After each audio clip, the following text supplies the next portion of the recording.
ಸೇವಂತಿ, ಸಾರಿ, ನೀನ ತುಂಬ ಹೊತ್ತು ಕಾಯಿಸ್ಬಿಟ್ಟೆ. I am very sorry. Actually ನಾನು ಮೀರಾ ಆಚೆ ಹೋಗ್ತಾ ಇರೋ ವಿಷಯನ ನಿನ್ಗೆ ಹೇಳ್ಬಿಟ್ಟೆ ಹೋಗೋಣ ಅಂತ ಅನ್ಕೊಂಡೆ, ಆದರೆ ಆಲ್ ಆಫ್ ಅ ಸಡನ್ ಹೊರಟ್ಬಿಟ್ವಿ. ನಿನಗೆ ಗೊತ್ತಲ್ಲ, ನನಗೆ ತುಂಬ ಇಷ್ಟ ಆಗಿರೋರ ಜೊತೆಗೆ, ಮನಸ್ಸಿಗೆ ಹತ್ರ ಆಗಿರೋಂಥವ್ರ ಜೊತೆಗೆ ನಾನು ಲಾಂಗ್ ಡ್ರೈವ್ ಹೋಗೋದಕ್ಕೆ ಇಷ್ಟಪಡ್ತೀನಿ,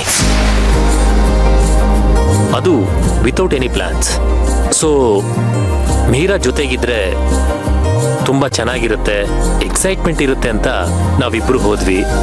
Meera, I hope I didn't disappoint you. Of course not sir. ಏಯ್,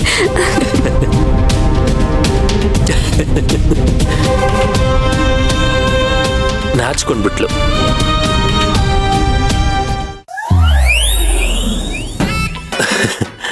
ಮುನಿಸುತ್ತರವೇ ಮುಗುದೇ ಹಿತವಾಗಿ ನಗಲು ಬಾರದೆ.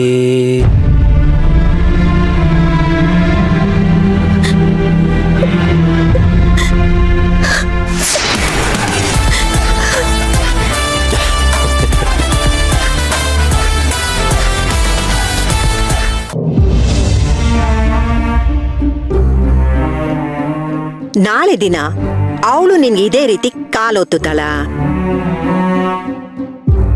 ಮಸಾಜ್ ಮಾಡ್ತಾಳ, ಅತ್ತೆ ಮೇಲೆ ಇಷ್ಟೇ ಗೌರವ ಪ್ರೀತಿಯಿಂದ ಅದೆಷ್ಟು ಮುತುವರ್ಜಿ ವಹಿಸ್ತಾಳೆ ಅಂತ ನನಗ್ ತೋರಿಸ್ತೀಯಾ?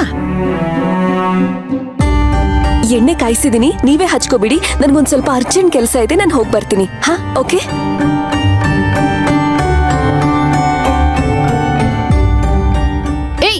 ಮೀರಾ ನಿಂತ್ಕೋ. ಮೀರಾ,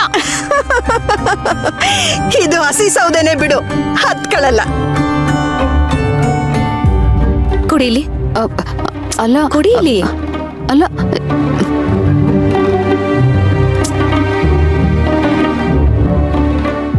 ಮದ್ವೆ ಕೆಲ್ಸಗಳು ಬೇರೆ ಹತ್ರ ಬರ್ತಾ ಇದೆ.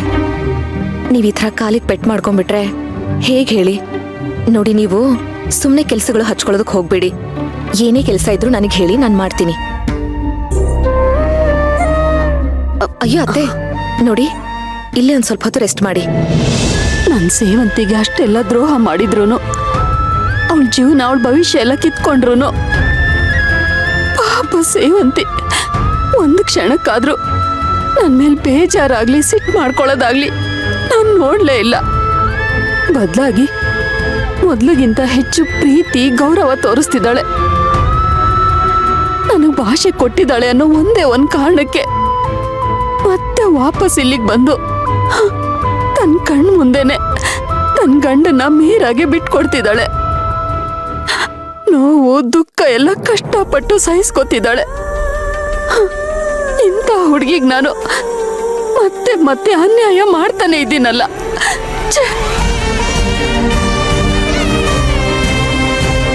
ಮಗು ಆಗ್ಲಿಲ್ಲ ಅನ್ನೋ ಒಂದೇ ಒಂದ್ ಕಾರಣಕ್ಕೆ ನನ್ನ ಸೇವಂತಿಗೆ ಇಷ್ಟೆಲ್ಲ ಕಷ್ಟ ಕೊಡೋದಾ?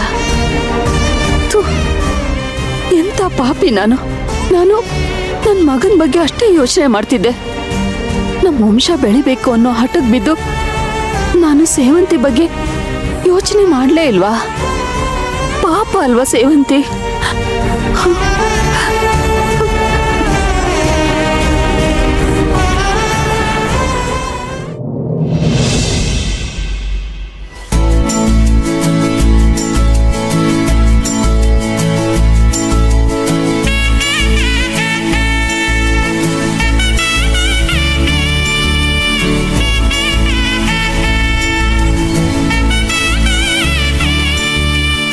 ಏನಿವತ್ತು ಇಷ್ಟೊತ್ತಾದ್ರೂ ಇವ್ರು ಎದ್ದೇ ಇಲ್ಲ?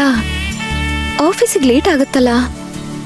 ಇನ್ನು ಜಾಗಿಂಗ್ ಹೋಗ್ಬೇಕು, ಸ್ನಾನ ಮಾಡ್ಬೇಕು, ತಿಂಡಿ ತಿನ್ಬೇಕು. ಮೊದ್ಲು ಶಾರ್ಪ್ 6 ಗಂಟೆಗೆ ಎದ್ಬಿಡೋರು. ಈಗೀಗ 7 ಆದ್ರೂ ಇಲ್ಲ, 7:15 ಆದ್ರೂ ಇಲ್ಲ. ಬರ್ತಾ ಬರ್ತಾ ರಾಯರ್ ಕುದ್ರೆ ಕತ್ತೆ ಆಯ್ತಂತೆ.